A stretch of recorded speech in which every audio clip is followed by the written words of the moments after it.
Aneke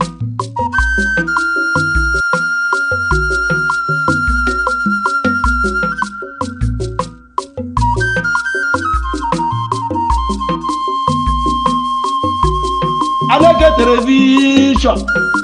How I get one of the father and I am what you ogugwu ema. How Mbo wabian here bube eme. Mbo wabatawan here bube emewa. Aneke television no melo boy emela madiya. Ina aba nko, ina menke kutanwa, ina kwozu, ina aba akwụkwọ. The one Aneke television. Bia ka ezu ozi ọma. The one Aneke television yiduma. How na boy emela madiya. Umi igbo bia wo na nke abụ nke anyị. Ịmara ebe ọ ga-alụ eti ho ma wo ntakịtụ kwa mo wusi nne. Ya mere ha ji wee weta Aneke television. Ọ bụ onye gbagburu agụ nna. Ọ dị na social media. Ọ dị na mgbagbu. Ọ dị n'Enugu City. Ọ dị na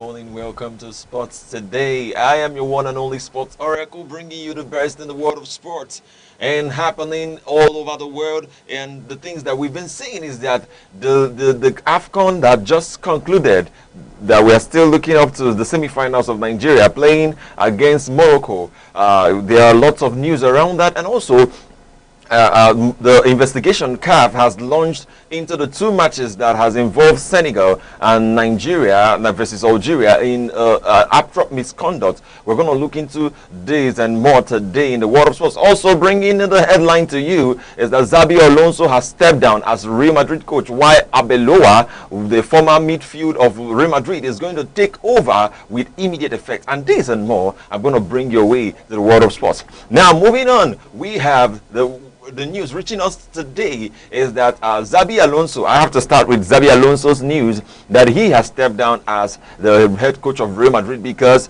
there were issues around the dugout, around the dressing room, and every other places. He said from a source which we are not yet out to confirm, but he said that there are issues around not being respected, not being taken as someone, not being taken in, and losing his confidence in the team, and also the team and the whole club not being able to back him up as it should be. Looking at this, you would see that there are a lot of controversies about coaches leaving their positions just so far. Enzo Maresca left. He was sacked, of course. Ruben Amorim was sacked, of course, and he decided that by himself that he's going to leave. That was after he lost to a Spanish Super Cup. That's what we are having today, that by tomorrow, or with immediate effect, Arbeloa is going to take over the coaching, the head coach of Real Madrid. And I don't know what is going to happen at the process of this, because it is a controversial and weird situation to be in. That just within 1 year you were praised at the other team, and before the next year you are already being you're already leaving. The same thing happened to Ruben Amorim. Of course, Ruben Amorim was sacked due to the poor run and poor form, but Xabi Alonso was not sacked because of anything or poor form. Rather, he decided to leave because he wanted to make it clear that he is not happy where he is. You know, why coaches leave the team, why coaches leave their teams, is not just because of how they play, really. It is because of the emotions. That's why when people say there's no emotion in football, I tell them, regardless that it is a sportsman, it's a situation of sportsmanship, there are emotions all over the place. And this is what we are going to be looking into, because there are certain things that I can tell you that may not have happened, that you don't know, but it has happened. It is in the coming days that we're going to find out what exactly happened. And on the same news, Mbappe has come out to say that he is he wished the coach the best for the remainder of the season and the best for himself, because he was given the opportunity. You know that it was when he came that they had Xabi Alonso, and he has managed Mbappe to the best of him. So that means that Mbappe being emotional and Mbappe giving his verdict, just had to wish the Spanish guy the best for himself. And this is what we have seen a lot of times, that even Ahmad before the AFCON match of Cote d'Ivoire against the other team, you will see that there too, that he came out and also had to, give his own verdict and say, oh, I'm sorry, oh coach, I don't really know what really happened, but this is, you gave me the opportunity to play, to show what I could do, and thank you very much.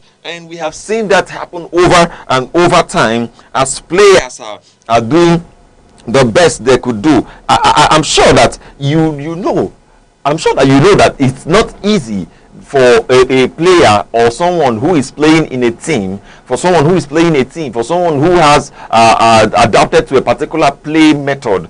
I know it's not easy. It's not easy for that kind of person to just leave the coach who has brought them to limelight, And I can tell you that this is what happens when there are switch in the management, and there are switch in this switch in the team itself. So I don't know what to say, but I can tell you, of course, that it was a shocking news. It was really, really a shocking news. While Real Madrid and the whole of the other things are in disorder, or we could say in a controversial state, Barcelona themselves are having a good time with Rafinha, drinking and sleeping and doing a lot of good things with the joy of the trophy that they have to take from Real Madrid. So that's what they, 2 days ago they won that match against Real Madrid, the finals, the Super Cup final, and they won 2-3, while Rafinha scored 2 goals. And Rafinha has been seen all over the internet, having some good time. And I can tell you that that's what football is. There's emotions here. There are emotions there, and we cannot really fathom what is going on until you are in the shoes of these guys. Now, moving on from that, I want to bring you back a little to AFCON and the things that are going on in AFCON. It is said that Alexi Iwobi has improved a lot, and he has done a lot of great things to keep Nigeria playing the best of their game. And this is something that we all have been expecting, especially as the giant of Africa. We may not be giant of Africa in many things yet, but we are seeing and we are arriving to the fact that there are certain things that we could say that we are good at now. And it's just a surprise that Nigeria is playing very well at the AFCON, because the coach has decided to solidify his midfield, which is one of the ways you can play well. If you're a footballer, you know that your midfield is the pivot way you can play and make sure that the playmaking you are doing is going well. If not, if your midfield is bad, just like some other teams, their midfield, but I don't want to call names, you will not have a good playmaking in the game. It is said that creative mixture will be set to break Okocha and Mikel's record in the midfield. And this is what we see, that when the creative force of the Super Eagles, Alex Iwobi, when we see someone like him, we will talk about a lot of things. Him moving from Arsenal to Fulham, and making a lot of. I was wondering if Iwobi was in a team like Manchester City right now, what will he be doing? Or if he was in a team like Manchester United now, oh my days, what do you think he will be doing? What do you think? How do you think he will be playing as he has been playing in the AFCON? Well, I'm saying that this guy is playing with his whole heart in the AFCON, and that is something that we have to look into. Well, they say that he will be the 27-year-old has recorded an impressive 36 line breaking passes in the knockout stages alone, the highest tally by any player at this phase of the competition.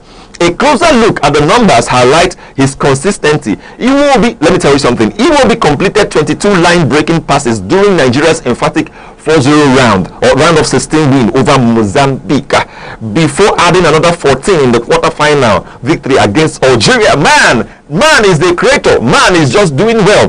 And he said that against Mozambique, his sharp passing from midfield helped the Super Eagles progress the ball through central areas with ease, playing a key role in dismantling their opponent. Man, this is something that we have not seen so far, and he's about to round up the tally, and he's about to bring out what it means and what it tells to be the best in football. I'm telling you that he will be someone that we cannot do without right now, even though he has struggled for some while, but that does not mean that right now that there are issues that we cannot add to him. Iwobi is very, very good. He's very, very good, I can say. Without Iwobi, I don't know where we would have been. And let me tell you something, looking at the Nigeria's squad right now, I don't think there is someone that can replace Iwobi. Iwobi plays full 90 minutes. If there are extra minutes, extra jaras to play, he will be there to play it. And this is something that we've been looking for. We need the strength, we need the agility,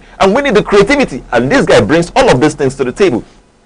Kudos to Iwobi, kudos to the team, and kudos to what we are set to be seeing. We're set to be watching. Well, Nigeria is going to play tomorrow. Nigeria is going to play Morocco tomorrow, the host of the AFCON 2025. I don't know how ready we are, but it is said that we are on a closed door training right now. Nigeria is on a closed door training right now, and this is because we are trying to, I'm saying we because I'm part of the team known as the Sports Oracle. We are in a closed door training because we are trying to, understand the playmaking. Morocco plays very wide. Morocco is one of the best teams in Africa, and they are not Africans. Not African teams are they are like weapons in the hand of the African man. When I mean African man, I mean in the hand of the African gods, that they can deal with anybody. And these guys are close to the Westerners. The Westerners, like Europeans, they are very close, just like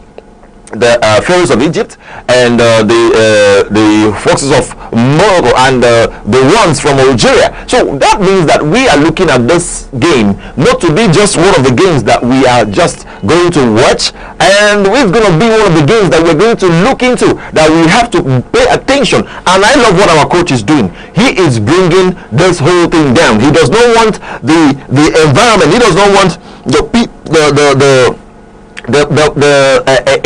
emotions. He does not want the people to just go out there and play something. He wants to play as someone who has experience, and as someone who wants to deliver at the best. I like how he has shut every media out.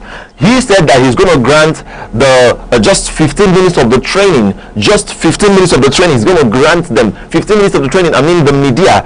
So if you are part of the media, you're just going to come in the closed door area just for 15 minutes. And after that, you are not going to come in, because he wants to bend down and train his guys. And I'm telling you that this is something that we're going to enjoy and see at the end of the day, because Nigeria, we are making that progress that makes a lot of sense. So in that same light, the Boer Group, one of the wealthy philanthropist and industrialist in Nigeria, a few days ago has announced that he is going to give the Super Eagles $500,000 if they win their match tomorrow. He's going to give them $500,000, and he's going to give $50,000 for every goal scored. Oh my days, man, money.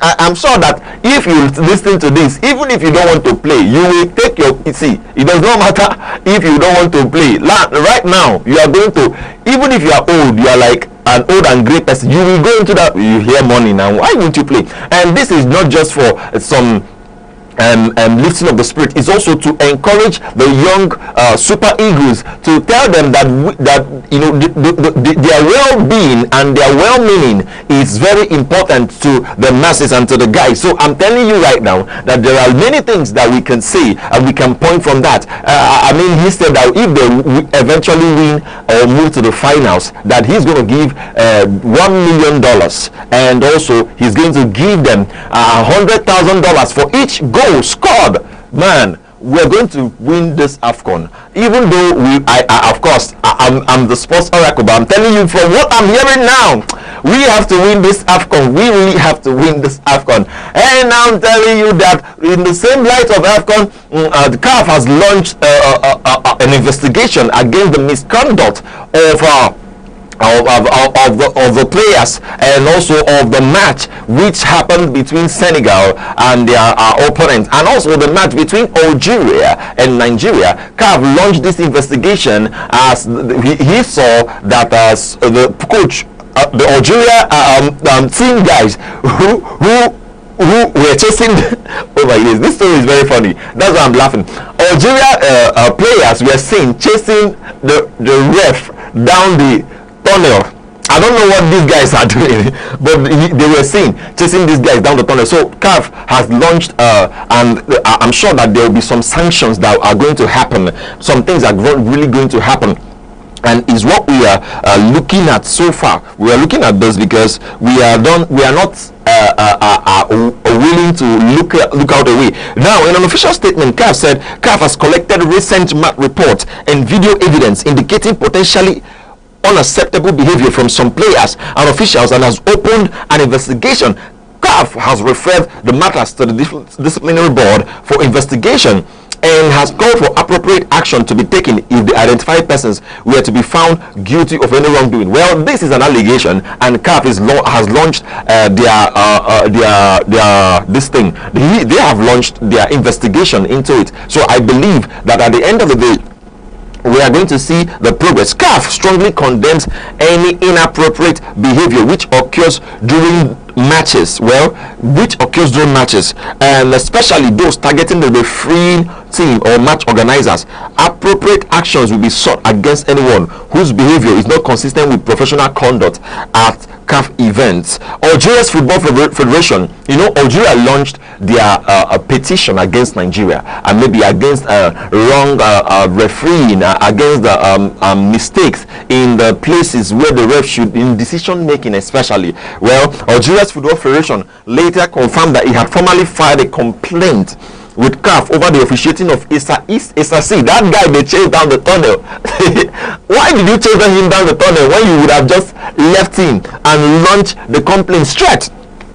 Questioning several decisions made during the quarterfinal. Well, in a statement, the federation said the Algerian Football Federation cannot ignore the refereeing performance observed during the last match, which raised concerns over questions and numerous causes which are considerable as a confusion in the game. Well, I'm sure that we are going to see what's going to happen in the coming days, and I believe that there will be a lot of justice that will be done to this. Well, here is the time. I call it the time that I'm signing out as the Sports Oracle. See you same time, same station, by same time and same station. The Sports Oracle is telling you that I have a lot of things to bring to your table. Just hang on and let's do this again here at Aneke TV, your one and only hot spot to sport. See you again. Bye.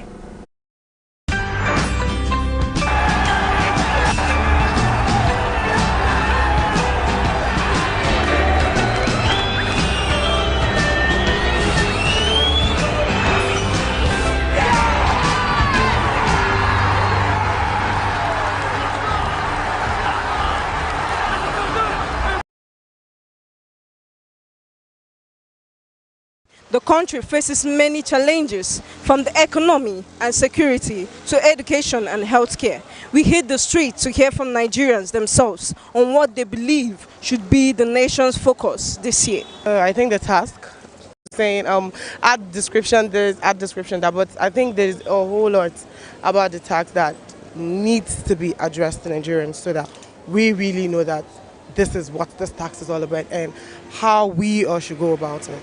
It's going to affect a lot of people because they don't even know what it is.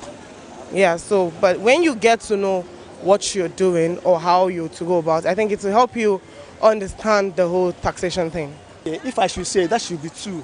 First of all is insecurity. Then number two is that is for them to create what is it called? What will make people to make ends meet, not to suffer masses. So I believe first, if the insecurity is tackled, I believe every other thing should be settled. There's nothing like freedom. If you don't have, like I traveled, I feel free, I feel comfortable over there. Be like, but once I come in here, have to be security alerts because you don't know when time they will strike. You understand? So that's one thing I see, that if they can tackle it in Nigeria, everybody have freedom to move, freedom to do whatever thing you like to do without fear or molesting of anybody.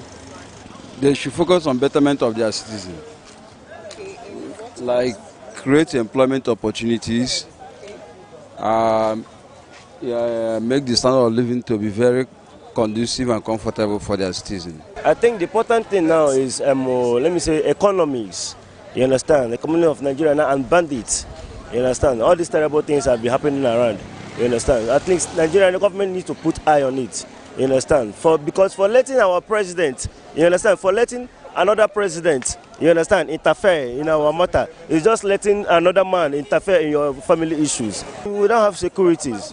You understand? There's any security. So now you need to enforce more security. You understand? If you want to stop it, we will stop it. But I don't know what is happening. You understand? They know where all these people are. They will go out and fetch them.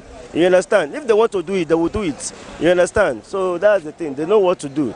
They don't want to do the right thing. Nigerians, everyone should work hard, especially the youths. We should stop blaming government. We should work. What are they pressing our government to help people where they don't have, to help them and give them, many of them, food. Because if it's what some people are beggars, you need to help them, give them work. If there's some people who don't have work, you give them work. There you have it. Nigerians have spoken, highlighting a range of priorities from job creation and security to education and infrastructure.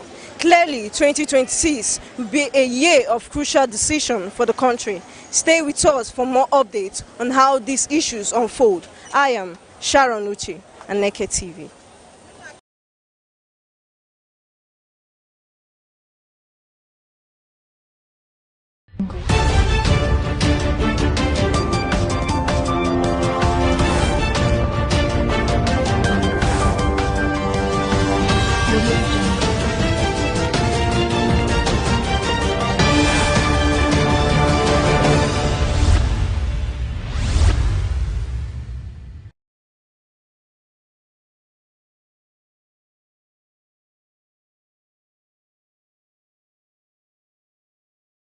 Good morning and welcome to news around the globe on Aneke TV, your trusted window to the major developments across Nigeria and the global community.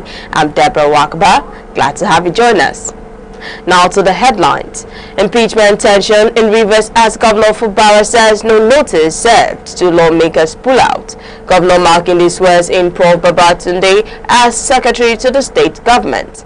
Court orders reinstatement of Federal New Psychiatric Hospital Medical Director. And on the foreign scene, Museveni seeks to extend Uganda's rule into fifth decade. And on business, Osun State government empowers 2,000 residents with POS equipment and cash. And in entertainment, Funke Akindele hits 2 billion naira box office milestone. And now the news in details. President Bola Ahmed Tinubu has expressed deep sorrow over the death of the Akran of Badagry, Oba Weno Aholu Menutoyi I, who passed at the age of 89. The president described the late monarch as a visionary traditional ruler whose reign promoted peace, unity and tolerance in the historic coastal town. In a condolence message, President Tinubu noted that the monarch's 48-year reign left lasting footprints on Badagry, particularly in preserving its cultural heritage while fostering harmony among diverse communities. He commiserated with the Lagos state government, the people of Badagry and the royal family, The president highlighted the Akran's background as a teacher and journalist, describing his transition to the throne as one that enriched traditional leadership with intellect and discipline. He prayed for the repose of the monarch's soul and urged Nigerians to emulate his commitment to peace and service. To political matters now, Rivers State Governor Similayo Fubara is yet to receive any formal notice of impeachment 3 days after 27 lawmakers of the State House of Assembly announced the commencement of impeachment proceedings against him and his deputy, Professor Ngozi Odu. Sources at the government house confirmed that no official communication has been received from the assembly, despite assurance by Speaker Martin Amawule that the notice would be delivered. The impeachment move was initiated by lawmakers loyal to former governor and FCT minister Mr. Nyesom Wike over allegations of misconduct. Meanwhile, 2 lawmakers have withdrawn their support for the impeachment process, calling for restraint and dialogue. Minority Leader Silvanus Mwakwo urged the Assembly to seek alternative solutions to the political crisis rather than pursuing impeachment. Former Anambra State Governor Mr. Peter Obi has challenged President Bola Ahmed Tinubu to address Nigerians amid worsening economic and security challenges. Obi questioned the president's prolonged absence from public engagement, describing it as a failure of leadership accountability. In a statement released on Monday, Obi cited statistics projecting nearly 140 million Nigerians living in extreme poverty by the end of the year. He alleged that the president spent more time outside the country in 2025 than within Nigeria at a time of record inflation and rising unemployment. The former Anambra State Governor ordered the president to speak directly to Nigerians and present a clear roadmap for economic recovery. He warned that continued silence could further erode public confidence in governance. Oyo State Governor Seyi Makinde has sworn in Professor Musa Babatunde as the new secretary to the state government. The appointment comes as the administration prepares to consolidate its achievements ahead of the end of its tenure. Governor Makinde described the new SSG as a key architect of the state development blueprint, stressing that the decision was based on competence rather than politics. He dismissed speculation surrounding the removal of the former SSG, describing it as a routine transition.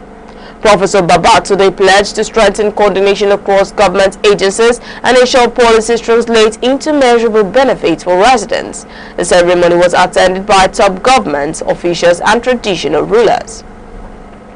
Still in Oyo State, the All Progressive Congress APC in the state has launched a major grassroots mobilization campaign ahead of the 2027 general elections aimed at securing a second term for President Bola Ahmed Tinubu.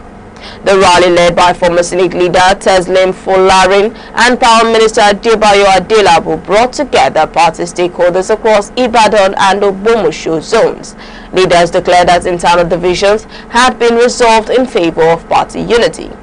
Party chieftains urged members to intensify voter registration and grassroots engagement, describing early mobilization as key to electoral success. They reaffirmed support for the president's economic reforms under the Renewed Hope agenda.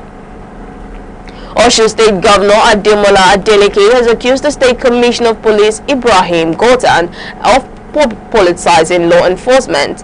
The governor demanded the immediate release of his media aide, Abiodun Adegoke Abeshin, allegedly detained without discharge. The arrest followed a defamation petition by an APC governorship candidate, but the governor insists the matter is bailable and should not warrant prolonged detention. He described the action as an abuse of power and a violation of fundamental rights. Governor Adeleke has petitioned the Inspector General of Police, calling for urgent intervention. He warned that partisan policing could threaten peace and stability in the state. The All Progressive Congress has commenced electronic registration of members in Enugu State, beginning with the Enugu Eastern Tourist Zone.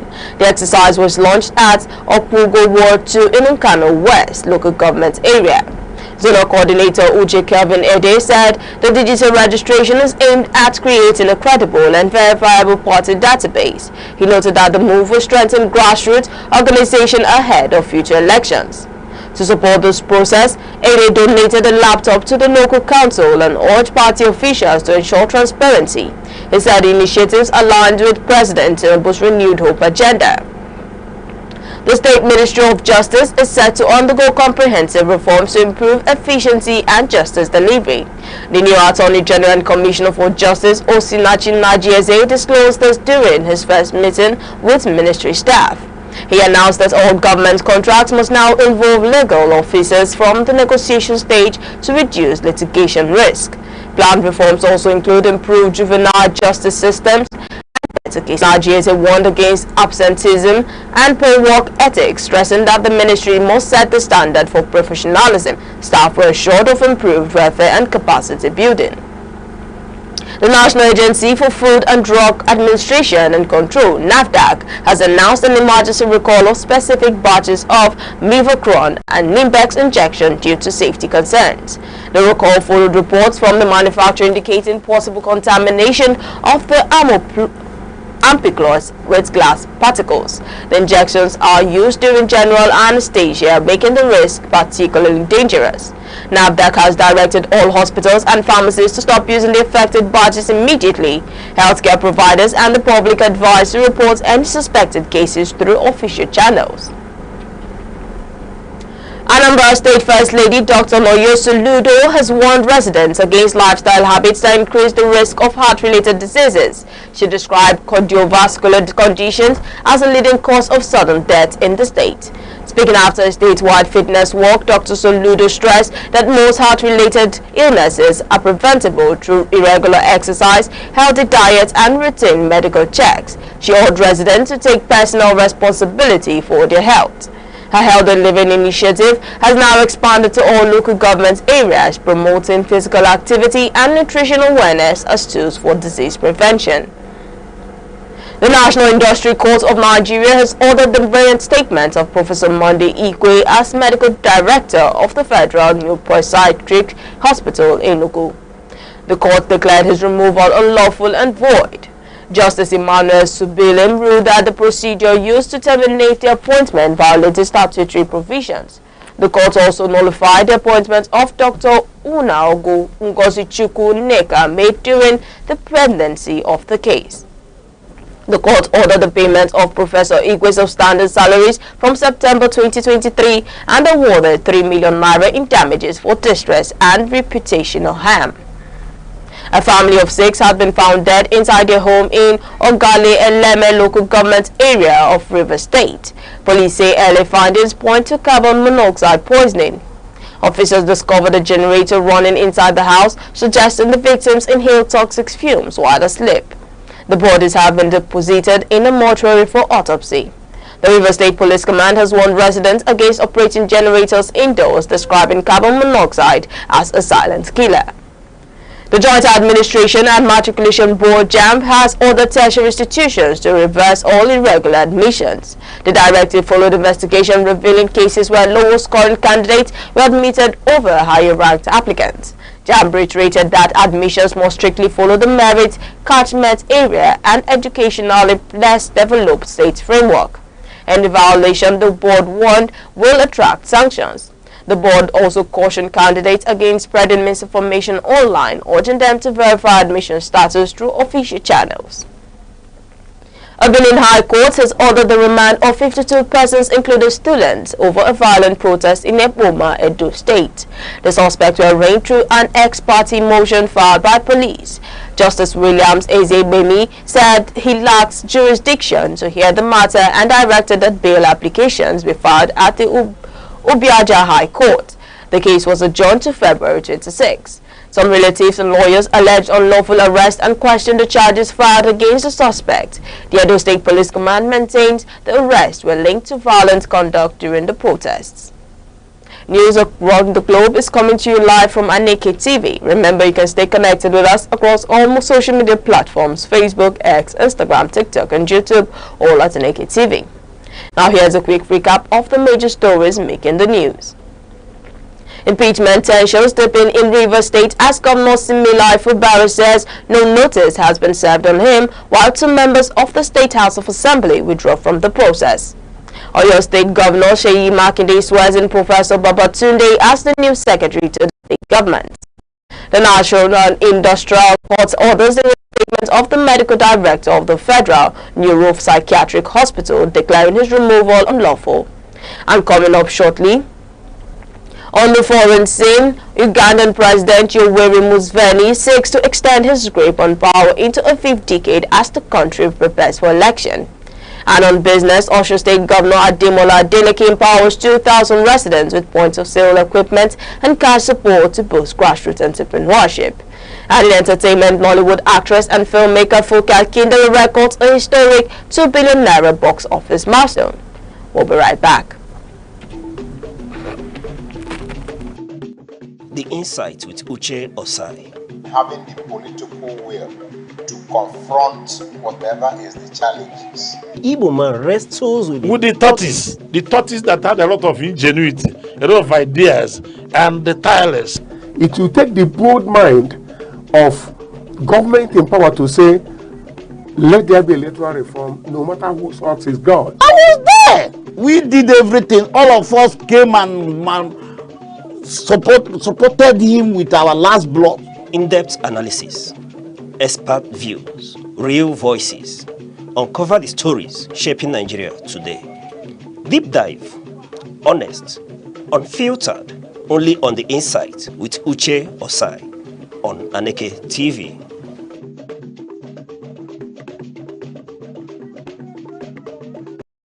Welcome back. Still on the news, Ugandan President Yoweri Museveni is facing a critical presidential election this Thursday as he seeks to extend his nearly 4 decades in power.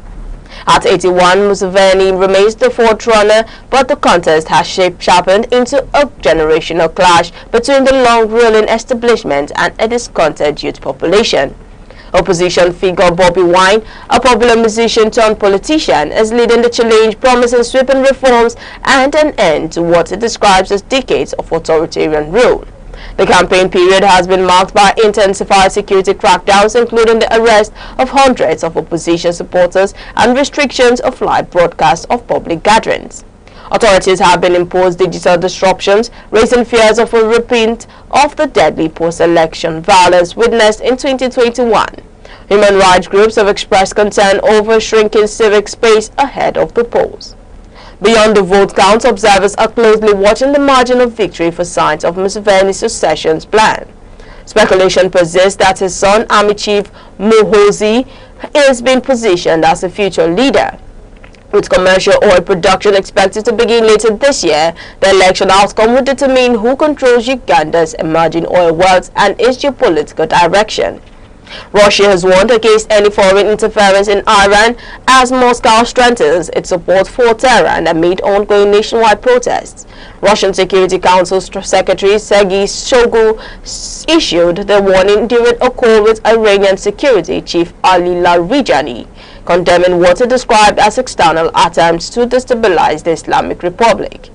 Iranian President Masoud has accused the United States and Israel of fueling the unrest, which rights groups says has claimed more than 570 lives. What began as economic protests has escalated into a broader challenge against Iran's clerical leadership, prompting heavy security responses and international concerns. The Kremlin reaffirmed its commitment to the 20-year strategic partnership signed with Iran last year, which has expanded military and economic cooperation since Russia's invasion of Ukraine. While Tehran says it remains open to dialogue with Washington, Russia and Iran have agreed to deepen security coordination in the face of mounting Western pressure. Germany's military is grappling with a major scandal following allegations of sexual harassment and right-wing extremism within its Allied 26 parachute regiment. Investigations were launched after female soldiers reported sexual abuse, while others cited the use of Nazi symbols and greetings during service. Military authorities have identified 55 suspects, dismissed 19 soldiers, and referred at least 16 cases to civilian prosecutors. The Ombudsman is also probing reports of drug abuse and a deeply entrenched toxic culture within the units. The scandal revives memories of similar issues that once strengthened the existence of Germany's KSK Special Forces. German Chancellor Friedrich Merz has announced that a long-anticipated free trade agreement between the European Union and India could be finalized before the end of the month. Speaking during his first official visit to India, Merz said the deal is vital to counter the rising global protectionism and stall trade talks with the United States. The agreement would significantly reduce tariffs on European luxury goods and medical equipment while granting Indian manufacturers broader access to EU markets. Talks with Indian Prime Minister Narendra Modi also focused on cooperation in artificial intelligence, healthcare and green materials as both sides seek to diversify supply chains.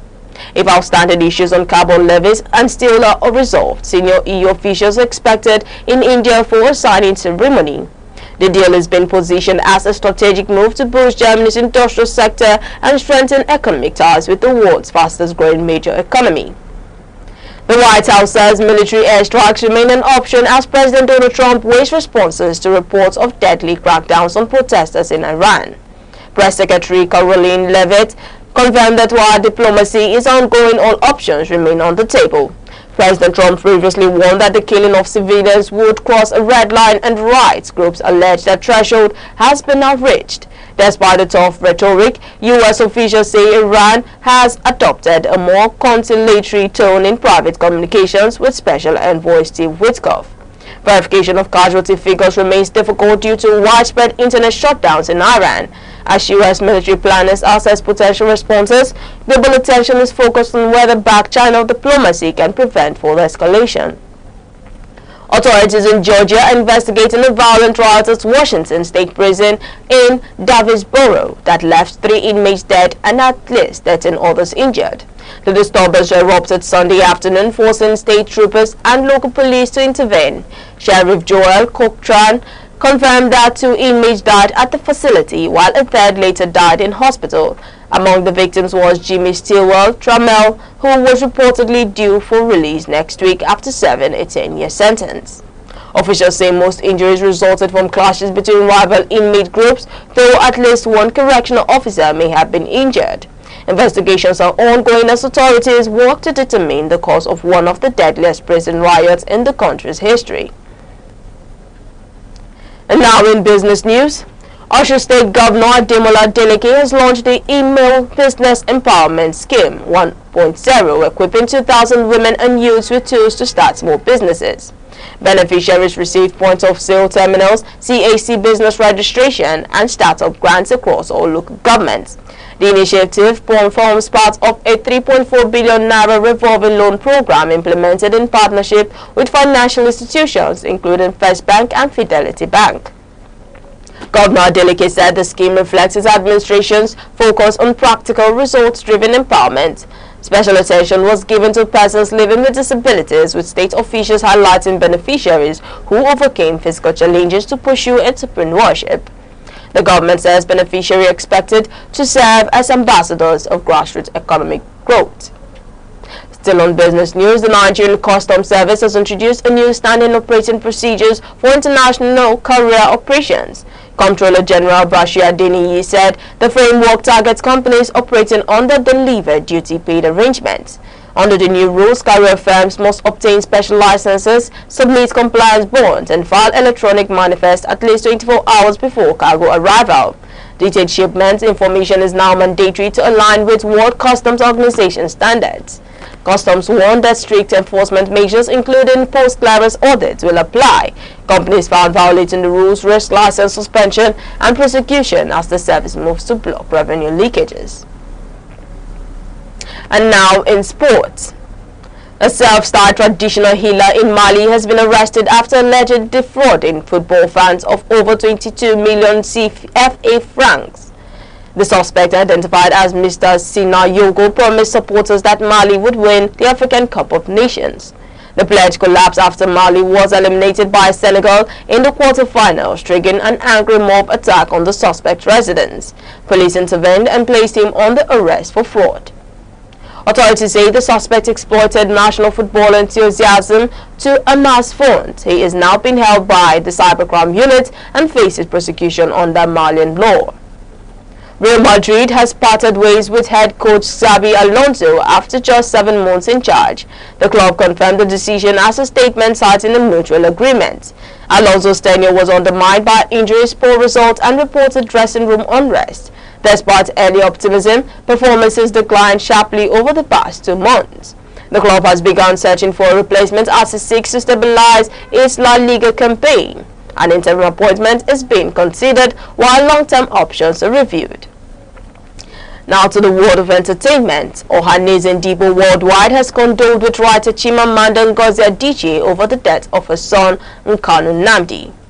The group described the loss as deeply painful and heartbreaking. In a statement issued in Enugu, Ohanaeze praised Adichie's contribution to literature and her role in projecting Igbo identity globally. The group said the loss affected not only the family but the wider Igbo nation. Ohanaeze's President General Senator Azuta Mbata prayed for strength and comfort for the family and expressed solidarity with Adichie during the period of mourning. Nollywood actress and filmmaker Funke Akindele has broken another box office record as her film Behind the Scenes grossed over 2.1 billion naira within 1 month. The achievement surpasses her previous record-breaking releases. Akindele credited the success to discipline, hard work and dedication to storytelling. She said her focus remains on quality rather than records despite her commercial dominance. Industry analysts say the film's success underscores Akindele's influence and consistency as the movie continues a strong run in cinemas nationwide. Nollywood actress Regina Daniels has accused her estranged husband Ned Woko of orchestrating the arrest of her family members. Speaking during a live social media session, Daniels alleged that her brother and a close associate were detained over theft claims she denied. The actress said warrants had been issued against her family, describing the accusation as false and retaliatory. The claim comes amid an ongoing public dispute following the couple's separation. Woko has dismissed the allegation, insisting his actions are lawful and denying any wrongdoing. The dispute has sparked widespread public attention as legal proceedings are expected to follow. And finally, before we go on news around the globe, here's a recap of our top stories. Political tension heightens in Rivers State following impeachment moves against Governor Similai Fubara as he maintains that no formal notice has been served while 2 lawmakers withdraw from the process. In Oyo State, Governor Seyi Makinde has sworn in Professor Babatunde as the new secretary to the state government, charging him to strengthen governance and service delivery. The National Industrial Court has ordered the reinstatement of the medical director of the Federal Neuropsychiatric Hospital, ruling that the termination of his appointment was unlawful. And on the foreign scene, Uganda President Yoweri Museveni is seeking to extend his long rule into a 5th decade as the country heads for a crucial election. And in business, Osun State Governor Ademola Adeleke has empowered 2,000 residents with point-of-sale machines and cash support to stimulate small-scale businesses. Finally, in entertainment, Nollywood star Funke Akindele has achieved a major milestone as her films crossed the 2 billion naira mark at the box office. That's news around the globe on Aneke TV. For more news and live updates across all social media platforms, Facebook, X, Instagram, TikTok, YouTube, or at Aneke TV. I'm Deborah Wakaba. Thank you for watching.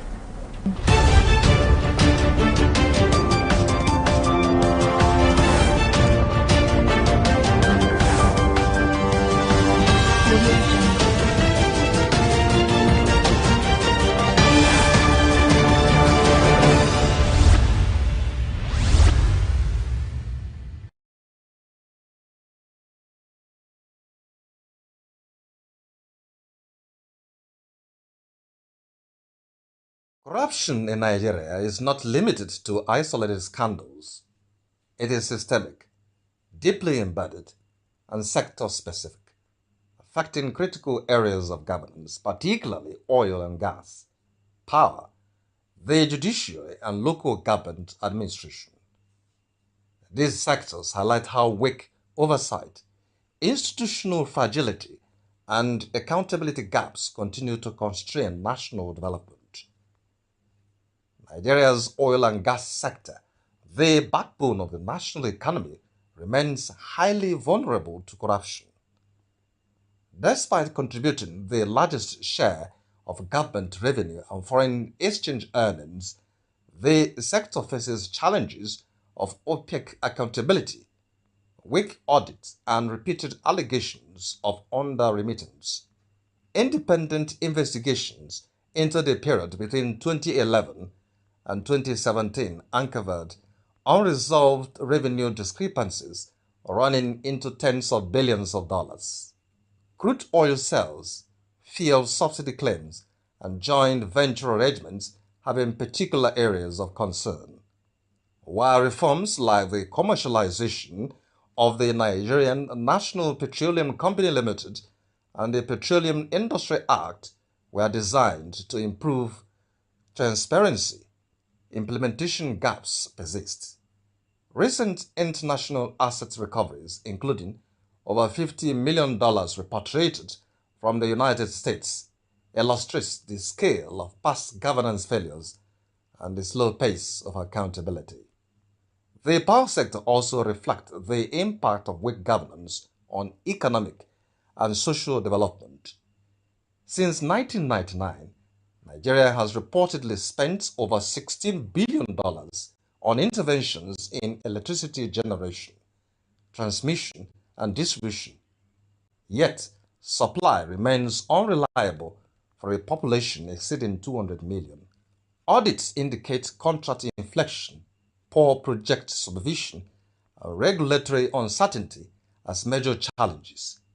Debt within the gas-to-power value chain has forced government bailouts and emergency payments to suppliers. Recent steps, including settlement of legacy gas debts, aim to stabilize the sector. But experts warn that without transparent procurement, stronger regulation, and disciplined subsidy management, energy insecurity will persist. The judiciary is critical in enforcing anti-corruption laws, but public confidence remains low. Surveys conducted by the National Bureau of Statistics and the United Nations Office on Drugs and Crime show that judicial officers receive some of the highest average bribe payments among public officials. Perception studies consistently rank the judiciary among the most corrupt institutions, particularly in politically sensitive or high-value cases. Prolonged trials, frequent adjournments, and the procedural loopholes contribute to public skepticism. Legal analysts argue that stronger judicial discipline, improved remuneration, and institutional safeguards are essential to restore credibility. At the local government level, corruption directly affects citizens' daily lives. Councils responsible for primary health care, education, sanitation, and rural infrastructure are often cited in surveys for routine bribery and mismanagement. The National Bureau of Statistics reports that more than half of Nigerians interacting with public officials